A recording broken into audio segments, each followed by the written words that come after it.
제 인생을 돌아보면 영적인 면에서 복을 많이 받았습니다.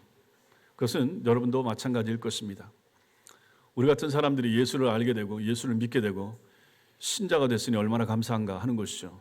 저도 마찬가지로 신자가 된 것이 감사하고 그 중에서 장로교 교인이 되고 그 중에서도 또 하나님의 백성들을 섬기는 목사가 되게 했으니 이것이 얼마나 감사한가 하는 그러한 영적인 축복이 있습니다.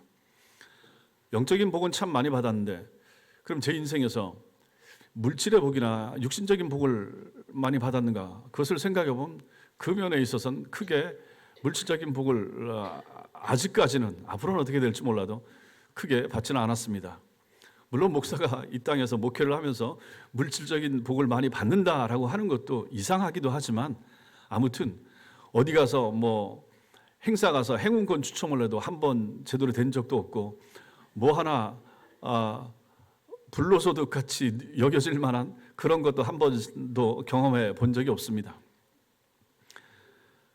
그럼에도 불구하고 하나님 은혜 안에서 지금까지 살아왔으니 참 감사하고 하루하루 일용할 양식 가운데 살고 있으니 참 감사하다 하는 생각을 하게 됩니다. 자, 그런데 오늘 우리가 읽은 말씀에 보면 불로소득으로 느껴질 만한 큰 그러한 재물을 받았던 자기들이 크게 노력하지 않고 수고하지 않았음에도 불구하고 큰 재물을 모았던 사람들의 이야기가 나옵니다. 그리고 그 사람들이 요구하는 그러한 내용들이 나오는데 그들이 누군가? 이스라엘 12지파 중에서 르우벤 지파, 갓 지파, 그리고 므낫세 반 지파가 됩니다. 학생 때 성경을 쭉 읽으면서 읽다 보면 므낫세 반 지파, 므낫세 반 지파. 므낫세 지파면 므낫세 지파지 므낫세 반 지파는 무엇인가? 시간이 한참 지난 다음에 알게 됐습니다. 여러분들 중에도 므낫세 반 지파가 뭔지 모르시는 분들이 혹시 있을 수 있습니다. 므낫세 지파를 반으로 나눈 그 지파를 므낫세 반 지파라고 말합니다. 정확하게 50대 50은 아닐 수 있어도 어쨌든 므낫세 반 지파, 므낫세 지파 반을 나눠가지고 요단강을 건너서 가나안 땅 들어가야 되는데 하나님이 약속한 땅은 요단강 건너편, 요단강 서쪽에 있는 그 지역부터가 가나안 땅이 되는 거예요. 그런데 지금 요단강 동편까지 와서 모압 평지에 지금 앉아서 인구 조사를 다 하고 지금 거기 그 땅에 있는 사람들이 찝쩍거리길래 전쟁도 하고 해서 점령하고 미디안이 또 지난주에 본 것처럼 이스라엘 백성들을 어렵게 했길래 또 하나님께서 전쟁하라 해서 싹 전쟁해서 정리하고 이제 요단강 건너서 요단강 서쪽으로 갈 날을 기다리고 있는데 그 시점에 지금 오늘 요구가 나오고 있는데 르우벤 지파하고 갓 지파 그리고 므낫세 지파 중에 반 정도 되는 지파가 우리는 여기가 좋습니다. 그냥 여기 있게 해주세요. 이러한 요청을 하고 있다 하는 것입니다. 하나님의 의도는 요단강을 건너서 저쪽에 들어가는 것이 가나안 땅이고 하나님의 의도는 여기인데 이 사람들이 여기 와보니까 이 땅도 너무 괜찮은 거예요. 굳이 저기까지 갈 필요가 있나 하는 생각이 12지파 가운데서 10지파 그리고 한 지파 반 므낫세 반 지파에 해당되는 사람들이 그 생각을 하고 그래서 우리 여기 있게 해주면 안 돼요 하고 요청하는 내용이 오늘 성경에 나오는 내용이고 이것을 가지고 모세가 어떻게 하나님 앞에서 지혜롭게 다루고 있는가를 오늘 말씀이 우리에게 보여주는 것입니다. 이 말씀을 같이 나눌 때 하나님께서 여러분과 저에게 또 깨닫는 은혜 주시는 도전 있게 되길 바랍니다. 먼저 우리는 오늘 말씀에서 소유가 풍성했던 이런 자손들을 봅니다. 1절에 르우벤과 갓 자손은 심이 많은 가축대를 가졌더라 이렇게 설명합니다. 그런데 이것이 히브리어 원어 성경에 보면 히브리어도 성경을 글을 시작할 때 동사부터 시작을 하는데 보통 여기는 명사부터 시작합니다. 많은 가축 이렇게 시작을 합니다. 많은 가축이 있었더라 르우벤과 갓 자손에게 이렇게 말합니다. 그러면 성경에서 맨 앞에 나오는 것은 항상 중요한 것을 강조하고자 하는 것을 앞에 쓰게 되는 거죠. 그럼 여기서 강조하고자 하는 것이 무엇인가? 가축이 많았다, 많은 가축이 있었다 하는 것을 강조합니다. 12지파가 있는데 12지파가 전부 다 가축이 많았다 그러면 이렇게 얘기하지 않았을 거예요. 그런데 오늘 말씀해 보니까 르우벤 자손과 갓 자손은 심이 많은 가축들을 가졌더라. 심이 많은 가축이 있었더라 르우벤과 갓 자손에게 이렇게 되는 거죠. 그러면 이것은 다른 지파 자손들에 비하여 이 두 지파가 소유한 가축대가 훨씬 더 많았기 때문에 이렇게 표현하는 거죠. 출애굽기 12장 38절에 보면 이스라엘 백성들이 애굽에서 출애굽하여 나올 때 상황을 적어놓고 있습니다. 거기에 보면 수많은 잡족과 양과 소와 심이 많은 가축이 그들과 함께 하였으며 이렇게 말합니다. 그러면 40년 전에 이스라엘 백성들이 애굽에서 나올 때 자기들만 나온 게 아니라 섞여 살던 다른 이방 민족 잡족들도 같이 나오고 양과 소와 짐승들 뭐 가지고 나올 수 있는 거 다 메고 가지고 싸가지고 다 가지고 나왔다 하는 것입니다. 가축도 그렇게 많았다. 그럼 40년 전에 애굽에서 나와서 광야로 나올 때 이 홍해를 건널 때도 마찬가지고 많은 가축들도 함께 나왔다 하는 것을 알 수가 있습니다. 중간에 그것을 가지고 잡아먹기도 했을 거지만 또 하나님 앞에 제물로 드리기도 했고 그러면서 지금까지 이제 40년을 지나온 거죠. 그런데 이 두 지파가 심이 많은 가축들을 가졌다라고 말하는 것은 이렇게 보면 뭡니까? 자기들이 노력해서 한 거 아니에요. 노예로 살던 사람들이 자기가 챙겨서 가지고 나온 것은 하나님의 은혜 아닙니까? 하나님이 주셔서 가지고 나가고 옆에 있는 그 애굽 사람들도 다 가져 나가라고 하고 은금 패물 다 빌리라고 하고 다 받아 가지고 나가는데 그 누가 준 겁니까? 하나님께서 은혜를 베푸셔서 그들이 가지고 나온 거지 자기들이 노력해서 얻은 건 아니라 짐승들도 마찬가지라 하는 것이죠. 뜻밖의 얻은 은혜의 선물이었다고 하는 것입니다. 또 최근에 전쟁을 했습니다. 전쟁해서도 전리품을 많이 얻었죠. 민수기 21장에 보면 아모리 왕 시온과 바산 왕 옥하고 전투를 했습니다. 이겼습니다. 그 당시에 이기면 전부 다 자기 겁니다. 죽일 사람들 다 죽이고 빼앗을 거 거둘 거 다 거두고 그러지 않겠습니까? 하긴 뭐 지금 전쟁하는 것도 보면 러시아나 이런 데 전쟁해도 죽은 병사 몸에서 뭐 시계도 뺏고 뭐 모두 가져가고 다 자기 겁니다. 이기면 이긴 사람들이 다 가지라고 가진 거죠. 민수기 31장에서 미디안하고 전쟁을 했습니다. 이겼습니다. 이기면 또 거기에 있는 거 모든 거 전리품 거기에 있는 장막에 있었던 거 군인들 거 쓸만한 거 전부 다 챙기는 거죠. 거기서도 엄청난 전리품을 얻었습니다. 이들이 지금 가지고 있는 이 많은 소유, 가축대 이건 다 이렇게 생긴 거예요. 결국은 자기들이 전쟁했지만 전쟁을 자기들만 했습니까? 12지파가 같이 나가서 전쟁했잖아요. 지난주에 미디안과 전쟁할 때 어떻게 했습니까? 한 지파에서 1000명씩 나가서 12,000명이 나가서 전쟁을 한 거예요. 그래서 전쟁하고 승리하고 거두어들인 전리품을 나누는 거죠. 근데 나눠 보다 보니까 어쨌든 많이 가져왔는데 르우벤과 갓 자손이 많더라 하는 것입니다. 이전부터 가지고 있었던 것도 많고 전쟁에서 또 거둔 것도 많고 굉장히 많은 거예요. 많으니까 성경에서 이 두 지파가 가축이 많았다라고 1절에서 쓰고 있는 거예요. 자, 지금 이 사람들은 많은 걸 가지고 있습니다. 여기서 우리가 보아야 될 것이 뭡니까? 르우벤과 갓 자손이 보는 땅, 그리고 자기들이 이곳에 거주하게 해달라라고 요구하는 이 땅이 어떤 땅이냐 하는 것입니다. 이 땅이 어떤 땅인가? 우리 지도 한번 보겠습니다. 지도를 한번 보면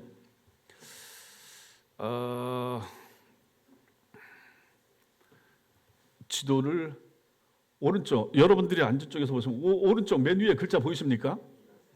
므낫세. 그 밑에는 어디입니까? 갓. 그 밑에 르우벤. 요 세 지파. 그 다음에 저 가운데 굵은 줄이 저기 요단강입니다. 맨 위에 긴네렛 호수, 갈릴리 호수, 디베라 바다. 맨 아래쪽에 가면 이제 사해 바다가 저기 있고요. 저 가운데를 가로지르는 것이 요단강입니다.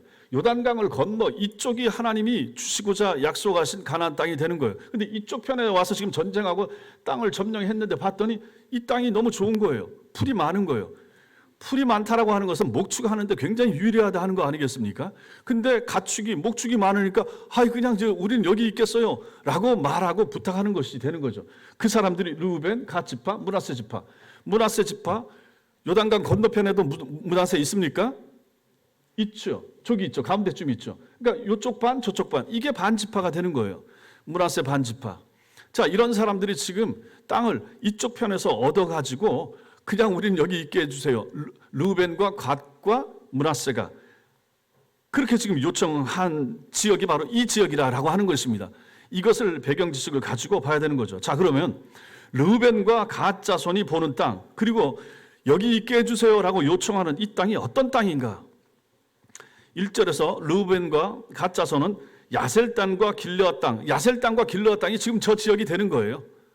지금 저 지역, 르우벤이 있는 쪽, 저기가 야셀, 갓이 있는 쪽이 바로 또 길르앗 땅이 되는 것이고, 이 땅을 달라라고 하는 거죠. 아모리 왕 시온을 물리쳐서 얻은 땅이 야셀 땅이고, 길르앗 땅은 요단 동편 전체를 가지고 또 다 길르앗이라고도 말하는 것입니다.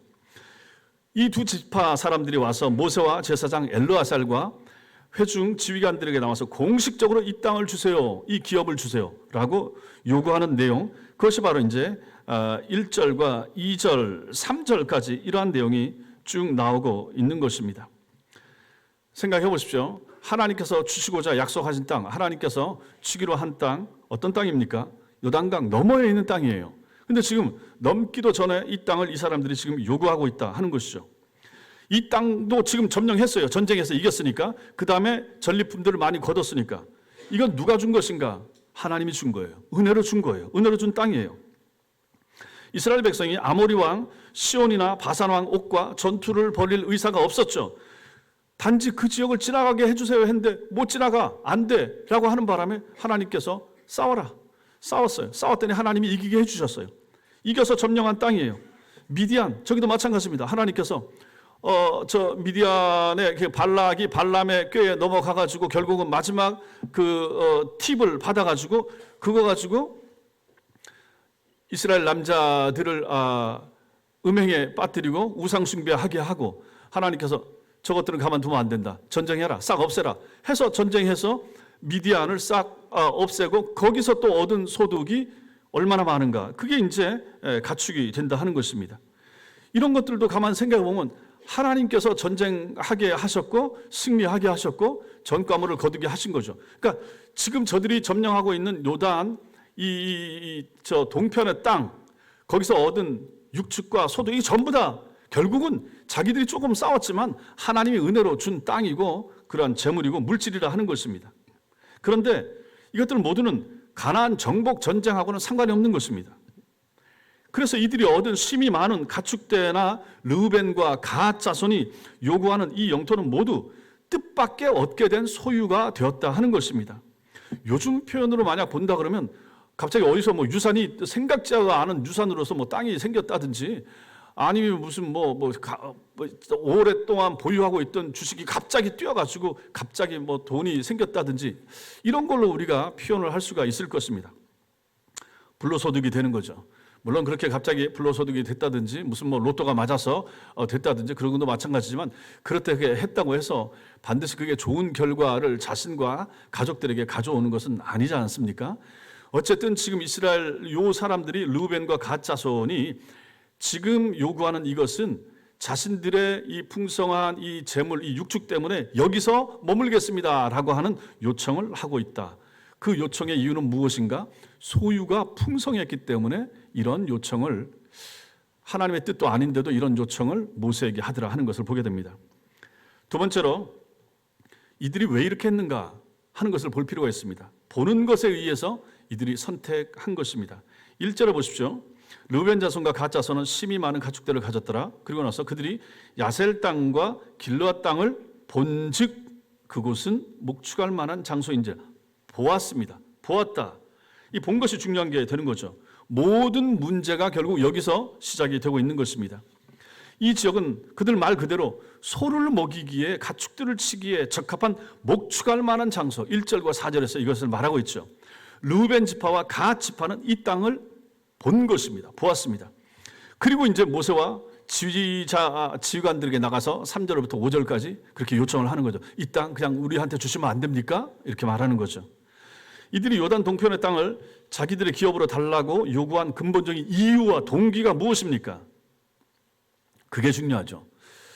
우리가 성경을 읽을 때 보면 성경에 본다라고 하는 말이 자주 나타나는데, 성경에서 이 본다라고 하는 단어는 종종 믿음이라고 하는 단어와 반대 개념으로 잘 쓰입니다. 믿는다, 믿음과 반대 개념으로 자주 나타나는 것, 보다, 본즉. 고린도 후서 5장 7절 말씀, 거기 보시면 읽겠습니다. 시작. 이는 우리가 믿음으로 행하고 보는 것으로 행하지 아니함이로다. 믿음과 보는 것이 대조, 대비가 되고 있는 것입니다. 또 요한복음 20장 거기도 보면 도마가 나는 안 보면 못 믿겠다. 예수님 부활하신 거. 그렇게 말했을 때 주님이 도마 때문에 나타나시면서 뭐라고 말합니까?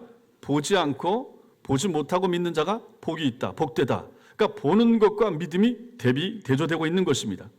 지금 이 두 지파가 르우벤과 갓 지파가 모세에게 이 땅을 자기들에게 요구한 것은 그들 눈에 보기에 좋았기 때문입니다. 1절에서 사용된 보다, 본즉, 보다, 라라고 하는 히브리어인데 이 단어가 또 어디에 나오는가? 창세기 3장 6절에서도 우리는 이 단어를 볼 수가 있습니다. 창세기 3장 6절 읽겠습니다. 시작. 여자가 그 나무를 본즉 먹음직도 하고 보암직도 하고 지혜롭게 할 만큼 탐스럽기도 한 나무인지라. 예, 여기까지. 여자가 그 나무를 어떻게 해요? 본즉. 하와가 선악과 나무를 보고 따먹고 싶은 마음이 들었던 것이죠.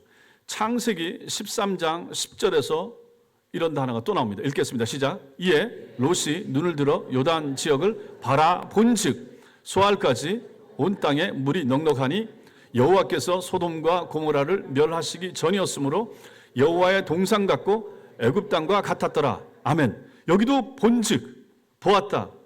하와도 보았고 여기도 롯도 보았고 보고 선택했던 것들, 선악과 따먹은 거, 소돔과 고모라 성이 있는 그 땅, 그 지역을 선택한 거, 보고 선택한 거죠. 자기 눈에 좋은 것을 선택했다. 근데 이것이 굉장히 위험한 선택, 잘못된 선택이었다 하는 것이죠. 이것은 믿음을 따른 선택이 아닌 보는 것에 의한 감각에 따른 선택이었던 것입니다. 그러므로 이 두 지파가 지금 요청하는 것, 이 본질은 뭡니까? 하나님께서 믿음으로 주시겠다고 약속하신 땅을 기업으로 받고자 하는 마음이 르우벤과 갓 지파 사람들 마음속에 있었던 것이 아니라 하나님의 약속은 일단 잊어버리고 자기들 눈에 보기에 좋은 땅을 요구했다라는 데 있는 거죠. 이게 잘못된 것이죠. 이들이 자신들이 영구히 거주할 삶의 거처를 결정하면서 그 기준으로 삼은 것이 하나님이 우리 조상들에게 주신 약속, 그게 아니라 그들 보기에 좋은 것에 있었다라는 것입니다. 재물에 대한 애착 때문에, 성공을 추구했기 때문에, 더 안락한 삶을 원했기 때문에 하나님과 무관한 하나님의 말씀을 잊은 채 그들이 선택하고 결정하고자 했다 하는 것입니다. 이게 잘못된 선택이 되는 거죠. 얼마나 많은 경우에 이런 선택을 하는가. 성경 창세기 3장부터도 이러한 잘못된 선택을 했는데 오늘날 우리에게도 마찬가지 아닌가 하는 것이죠. 오늘 이 두 지파는 자신들의 요구를 정당화하려고 4절처럼 말합니다. 4절 읽겠습니다. 4절 시작. 곧 여호와께서 이스라엘 회중 앞에서 쳐서 멸하신 땅은 목축할 만한 장소요 당신의 종들에게는 가축이 있나이다. 우리는 가축이 많은데 이 땅은 목축하기 너무 좋아요. 이걸 얘기하는 거예요. 저 요단강 넘어가 본들 이거보다 더 좋겠어 하는 마음이 이들에게 있는 거죠. 이들의 요구는 우리가 살아가면서 중요한 결정을 내리는 기준이 무엇이어야 하는가를 우리에게 잘 가르쳐 줍니다. 눈에 보이는 것에 의한, 즉 감각에 의하여 선택했을 때의 부정적이고 비극적인 결과를 우리는 여기서 암시 받을 수 있는 것입니다. 세 번째로 우리는 오늘 말씀에서 이렇게 요청하는 것에 대하여 모세가 그들을 책망하고 그리고 모세의 책망을 받아들이는 이 두 지파의 모습을 보게 됩니다. 이 요청을 들은 모세가 이제 이들을 엄하게 책망합니다. 모세의 말은 이들과 이들의 요구가 지닌 죄악성을 지적하는 거죠. 첫째로 이들이 잘못한 것이 무엇인가? 모세는 이들의 가진 이러한 안락함을 추구하는 이기적인 욕망, 이기적인 생각을 지적합니다. 6절 같이 읽겠습니다. 시작. 모세가 갓 자손과 르우벤 자손에게 이르되 너희 형제들은 싸우러 가거늘 너희는 여기 앉아 있고자 하느냐. 그렇죠. 이게 말이 되느냐. 너희가 여기 머물겠다고? 하나님이 약속하신 땅은 저 땅인데 이제 10개 지파 사람들은 나가서 싸우겠다는데 너희는 여기 있겠다고? 이게 말이 되느냐? 지적하는 거죠. 자신의 편안함, 안락함에 대해서는 민감하지만 다른 형제들의 불편함, 어려움에 대해서는 둔감한 태도를 지적하는 것입니다. 아니 10개 지파가 다 나가서 싸워도 시원찮을 판에 2개 지파 우리는 빠지겠습니다. 이게 말이 되겠습니까? 우리는 여기 있겠습니다. 이렇게 말하는 거, 이게 얼마나 잘못된 생각입니까? 사람은 없을 때보다 가지면 가질수록 점점 더 자기 생활 수준을 유지하는데 급급하게 되고, 다른 사람, 다른 형제들의 삶의 필요에 대해서는 둔감해지는 경향이 있습니다. 돈이 많이 생기고 돈 벌이가 잘 되고 하면 자기 형제를 잘 돌아보는 사람도 있지만, 그렇지 못한 사람이 훨씬 더 많지 않겠습니까? 집안 식구와 형제들 어려운데도 불구하고 자기 사업이 잘 되고 하면 좀 나눠주거나 좀 도와줄 수도 있을 텐데, 그런 거 없이 돈이 더 많아지고 더 벌게 되면 더 많은 곳에 투자하고 싶어지고 더 많은 투자처가 보이게 되고, 그러면 거기다 돈을 더 쓰고 싶은 그런 욕망이 생기게 되지 않겠습니까? 돈이 생기게 됐을 때, 불로소득이나 이런 게 생기게 됐을 때 주변을 돌아보고 어려운 사람 챙기고 가족이나 식구들 챙기는 사람들이 점점 더 적어지는 시대를 우리가 사는 거 아니겠습니까? 지금 이스라엘 백성은 이 사람들도 마찬가지를 하는 것입니다. 전쟁하러 나가야 되는데 자기 10개 지파는 생각하지 않고 자기만 생각한다 하는 것이죠. 없을 때는 몰랐는데 갑자기 생각지도 않은 어떤 물질이나 소득이 생기게 됐을 때 이러한 경향이 나타나게 되는 거죠. 이것은 사실 모든 사람들 가진 경향이 되는 것입니다. 죄인들의 속성이 이런 거예요. 그래서 모세는 지금 그들의 모습이 광야에서 범죄하여 죽은 그들의 조상과 다르지 않다라고 지금 그 뒤에서 책망을 하는 것입니다. 교회 공동체 안에서도 마찬가지입니다. 죄악성이 종종 이런 면에서 드러납니다. 교회가 재산이 많아졌을 때 분쟁이 생기는 경우가 얼마나 많습니까? 교회가 보유하고 있었던 땅이 있는데 땅이 올라갔다든지 건물이 있었는데 올라갔다. 그거 가지고 교회 안에서 분란이 생깁니다. 없는 교회, 어려운 교회, 힘든 교회 분란이 생길 여지가 없습니다. 상가에 있는 교회가 무슨 큰 재산 문제 가지고 싸우겠습니까? 마찬가지인 거죠. 세상도 그렇고 교회도 마찬가지라 하는 모습을 우리는 여기서 보게 되는 것입니다. 자신만 편하고자 하는 이러한 태도, 이러한 이기적인 태도가 문제가 되는 거죠. 다른 사람은 불편하든지 말든지 이런 생각을 가진다 그러면 이것은 공동체를 흐트러뜨리고 힘들게 만드는 요소가 되는 것입니다. 이스라엘의 이 두 지파의 모습에서 우리는 그걸 먼저 보는 것입니다. 이기적인 욕구를 그래서 모세가 지적하죠. 두 번째로 모세는 이들의 요구가 다른 이스라엘 자손들을 낙담시킨다, 낙심하게 만든다, 그것을 지적합니다. 이게 7절입니다. 7절 읽겠습니다. 시작. 너희가 어찌하여 이스라엘 자손에게 낙심하게 하여서 여호와께서 그들에게 주신 땅으로 건너갈 수 없게 하려 하느냐. 그렇지 않겠습니까? 두 개 지파가 빠지게 했다고 하면 이 두 지파는 인구 조사할 때 한 5만 명씩 이렇게 되는 많이 모이던 지파였단 말이에요. 근데 이 두 지파가 빠지겠다라고 하면 나머지 10개 지파가 힘이 빠지는 거, 낙심하는 거 마땅하지 않겠습니까? 그걸 지금 지적하는 거예요. 이것은 가데스 바네아에서 가나안 땅을 정탐하고 돌아왔던 10명의 이 정탐꾼들이 보고를 해가지고 부정적인 보고를 했잖아요. 우리 못 갑니다. 저 가나안 땅에 사는 자손들에 비하면 우리는 메뚜기와 같습니다. 싸우면 우리 못 이깁니다. 안 됩니다. 돌아가야 됩니다. 하니까 나머지 사람들 다 어떻게 됩니까? 그 말에 그 보고에 동조하여 마음이 낙심하고 주저앉아버리고 이렇게 되지 않습니까? 마찬가지로 하는 것입니다. 지금 단순히 이기적으로 자기 편함만 추구하는 이 생각이 결국은 다른 사람들을 낙심하게 만들고 힘 빠지게 만드는 요소가 된다. 이것을 이 사람들은 생각하지 못했고 모세가 이것을 지적하는 것입니다. 세 번째로 모세가 지적하는 이들의 결정적인 잘못이 또 무엇입니까? 하나님을 신뢰하지 않는다 하는 것입니다. 하나님을 신뢰하지 않았다. 가데스 바네아에서 조상들은 하나님께서 주시겠다고 약속하신 조상들을 통하여 하나님께서 약속하신 그 약속의 땅, 이것을 원하지 않는 이 사람들, 그래서 애굽으로 돌아가겠다. 이 이스라엘 백성들의 이 모습이 무엇입니까? 하나님의 약속을 잊은 거죠. 하나님을 신뢰하지 않는 거죠. 하나님은 옛날에 그렇게 약속했지 몰라도 지금 생각하기에 우리는 여기서 돌아가는 게 낫겠습니다 라고 함으로 말미암아 하나님의 약속을 잊었던, 가데스 바네아에서 실패했던 이스라엘 백성 1세대의 모습을 여기서 다시 반복하게 되는 거죠. 누가? 이 길르앗과 이 갓, 르우벤과 갓, 이 두 지파, 이 사람들의 모습에서 우리는 그것을 본다 하는 것입니다. 자, 이렇게 너희가 잘못이다, 그럼 안 된다라고 지적을 하니까 이들이 어떻게 합니까? 이 자손들이 반응하죠.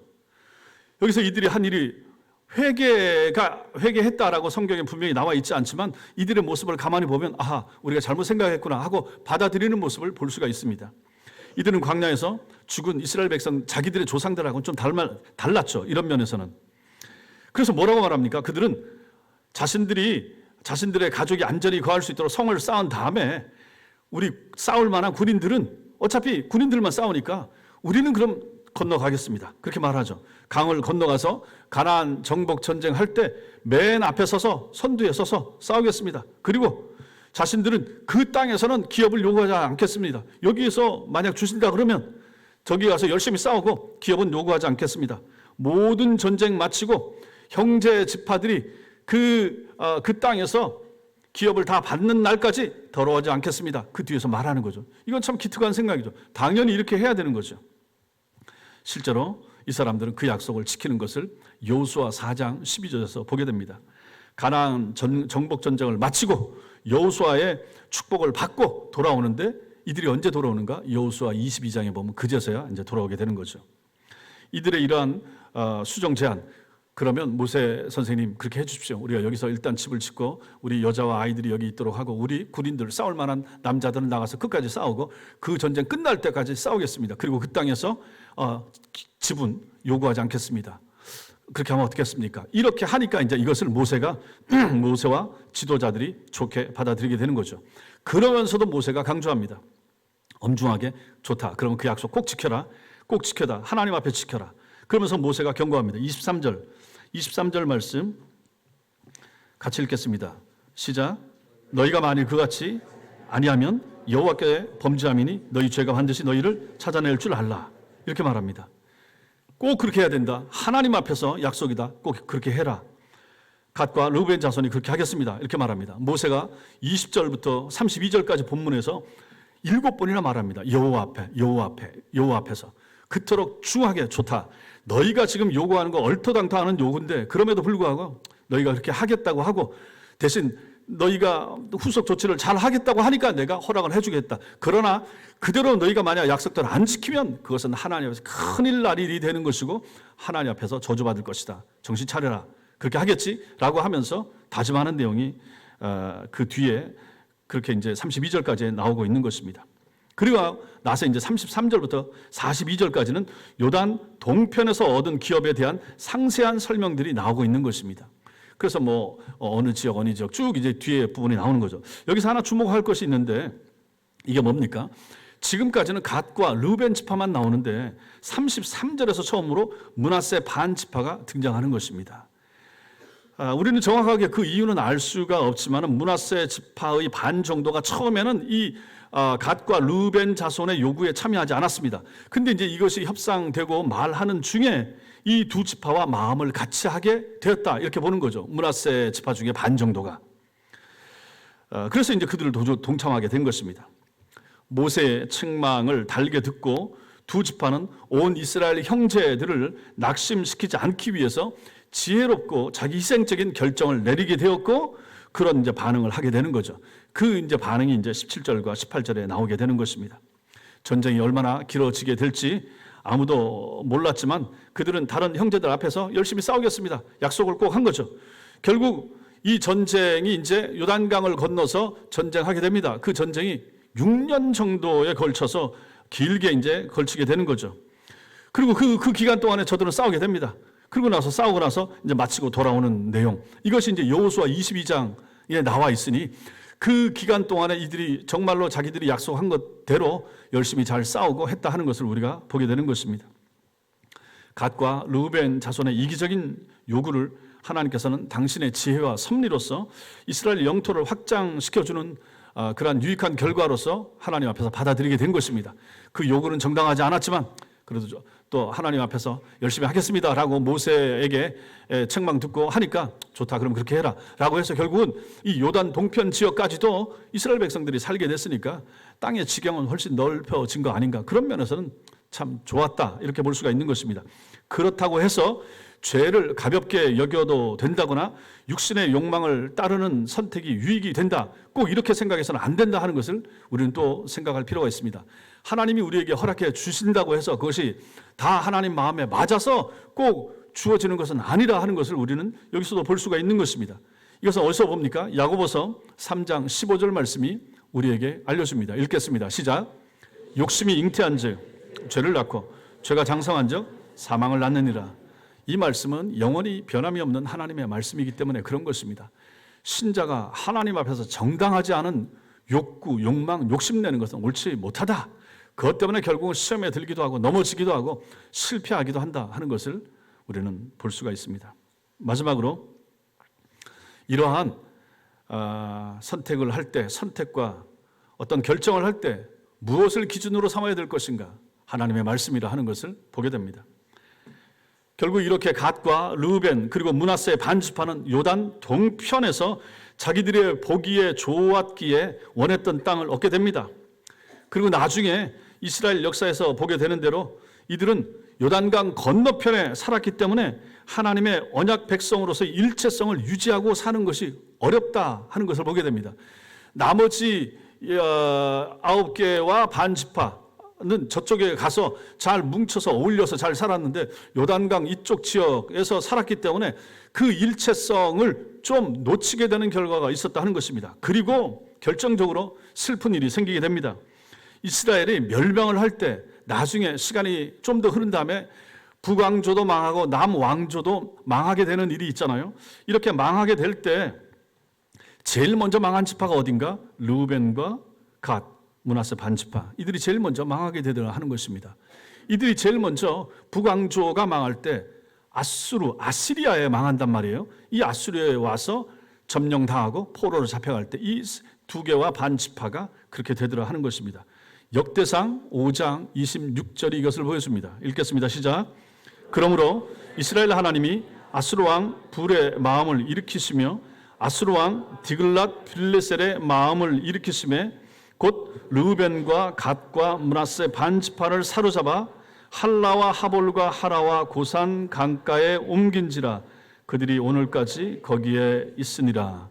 포로 잡혀갔다 하는 내용을 쓰고 있는 것입니다. 하나님께서 아수르 왕들의 마음을 움직여서 결국은 이들이 침략 전쟁하게 되고 이들이 쳐들어와서 이 두 개와 하나 반 요 지파 사로잡아 갔다 하는 것입니다. 아브라함과 아브라함의 조카 롯처럼 롯이 또 그런 눈에 본즉 소할 땅이 좋았다. 그래서 그 땅을 선택했다가 결국은 거기서 모든 걸 다 잃어버리고 자기 와이프, 자기 아내는 소금 기둥 되어버리고 두 딸들하고는 근친상간에 더러운 죄를 짓게 되는 그 일이 눈에 보고 선택한 것에 대한 나쁜 최종적인 결과가 그렇게 나오지 않았는가 하는 것입니다. 그러므로 우리가 즉흥적으로 눈에 보고 좋은 것을 선택하는 것이 얼마나 위험한가 하는 것을 우리는 다시 여기서 보는 것입니다. 여러분들이 삶에서 어떤 결정을 내릴 때 하나님의 약속과 말씀은 얼마나 중요합니까? 여러분들은 신자들입니다. 여러분들은 교인들입니다. 여러분들은 하나님의 사람입니다. 하나님의 사람이 결정을 할 때, 하나님의 사람이 선택을 할 때는 불신자와 세상 사람들과는 그 기준이 달라야 된다 하는 것이죠. 여러분의 만약 결정이 어떤 경제적인 요소를 본다든지, 그럼 이게 어찌 되겠습니까? 하나님의 말씀이 아니고. 여러분이 무언가를 선택하고 결정할 때 여러분의 기호, 여러분이 좋아하는 거 따라 한다. 그러면 그건 또 어찌 되겠습니까? 말씀에 대한 확신, 기도해보고가 아니고, 여러분은 땅의 것을 구하십니까? 아니면 하늘의 것, 위의 것을 구하십니까? 우리 늘 교회에서 이걸 듣잖아요. 늘 배우잖아요. 위의 것, 하늘의 것, 신령한 것, 소망스러운 것. 근데 우리가 정말로 그렇게 선택하면서 사는가? 결정적일 때, 양당 간에 결정을 내야 될 때, 그때 정말로 그렇게 하나님 앞에 선택하는가 하는 것이죠. 누가복음 14장에 보면 주님께서 어떤 비유를 말씀하십니다. 잔치를 벌이는 주인에 대한 얘기가 거기에 성경에 나옵니다. 그래서 많은 사람들이 잔치에, 주인이 베푼 잔치에 초청받았습니다. 그래서 종들을 보냈습니다. 사람들을 모셔와라. 초청장 보냈습니다. 근데 하나같이 초청장을 받은 사람들이 거절합니다. 사양합니다. 아우, 갔으면 좋겠는데 밭을 샀습니다. 그 밭에 좀 나가봐야 되겠습니다. 아우, 제가 소를 5결이나 샀습니다. 소를 좀 몰아보러 시험하러 나가야 됩니다. 그래서 내가 못 나가겠습니다. 못 가겠습니다. 아우, 저는 지금 막 장가를 들었어요. 그래서 내가 그 잔치 자리에 못 가겠습니다. 이렇게 거절하는 거죠. 이게 뭡니까? 결국은 천국 잔치에 초청을 받았지만은 사양하는 사람들의 모습이 나오는 거죠. 재물을 사랑하거나 기타 개인적인 이유 때문에 그 잔치에 참석을 거절한 것입니다. 그러니까 주인이 분노하면서 화를 내면서 나가서 아무나 데리고 들어와라 하는 내용이 그 다음에 나오지 않겠습니까? 마찬가지입니다. 우리도 그럴 수 있다 하는 것이죠. 당장의 이익, 눈에 보기에 좋은 거, 감각적인 거, 내 눈에, 내 귀에 들리기에 좋은 거, 아니면 어떤 소유, 어떤 재물, 이것이 여러분들의 삶의 이유와 선택의 기준이 되게 하지 말아야 된다 하는 것을 이 말씀이 우리에게 중요하게 가르쳐 주는 거예요. 눈에 본즉 풀이 많고 눈에 본즉 소 키우기에 좋네. 이거는 누구든지 판단하기 좋지 않겠습니까? 그러나 그 선택을 했을 때 시간이 지난 다음에 얼마나 비극적인 결과를 그들부터 망하고 그들부터 포로로 잡혀가는 것을 우리는 성경에서 본다 하는 것입니다. 눈앞에 고난을 피하게 해줄 테니 그리스도를 향한 믿음을 부인하라라는 이 요구를 거부했던 초대교회 신자들을 향한 히브리서 기자의 권면이 히브리서 12장 2절에 나옵니다. 말씀을 읽겠습니다. 시작. 믿음의 주여 또 온전하게 하시는 이인 예수를 바라보자. 그는 그 앞에 있는 기쁨을 위하여 십자가를 참으사 부끄러움을 개의치 아니하시더니 하나님 보좌 우편에 앉으셨느니라. 보십시오. 예수님이 어떻게 하셨는가? 저 예수님의 삶, 예수님의 행동은 우리의 삶을 그대로 보여주는 것입니다. 우리도 저렇게 해야 된다는 거죠. 주님을 바라봐야 되고 예수를 바라봐야 되고 그는 그 앞에 있는 기쁨을 위하여 십자가를 참으셨다. 우리의 선택도 이렇게 돼야 된다. 우리도 눈을 들어서 당장 눈앞에 있는 것이 아니라 예수 그리스도와 하늘의 것, 위의 것을 바라보는 그러한 눈을 떠야 된다 하는 것을 이 말씀이 알려주는 것입니다. 여러분이 지금 당장의 만족을 위한 삶이 아니라 후일에 영원히 만족하는 삶을 위한 바른 선택과 결정을 매일매일의 삶 가운데서 하실 수 있게 되길 바랍니다. 골로새서 3장에도 이와 유사한 말씀이 나옵니다. 사도 바울을 통하여 우리에게 주시는 성령님의 권면이 되는 거죠. 읽겠습니다. 시작. 그러므로 너희가 그리스도와 함께 다시 살리심을 받았으면 위의 것을 찾으라. 거기는 그리스도께서 하나님 우편에 앉아 계시느니라. 위의 것을 생각하고 땅의 것을 생각하지 말라. 아멘. 사랑하는 성도 여러분, 성도인 우리는 선택의 순간에 다른 기준으로 선택할 수 있어야 됩니다. 세상 사람들처럼 보는 것에 의해서나 얻은 정보에 의하여 선택하지 말아야 됩니다. 뭐든지 마찬가지입니다. 우리 생애에 중요한 결정을 내릴 때 신중해야 합니다. 하나님의 뜻을 생각해야 되고 하나님의 말씀은 뭐라고 말씀하시는가 그것을 살펴봐야 됩니다. 그리고 깊이 기도한 후에 결정해야 되고 선택해야 됩니다.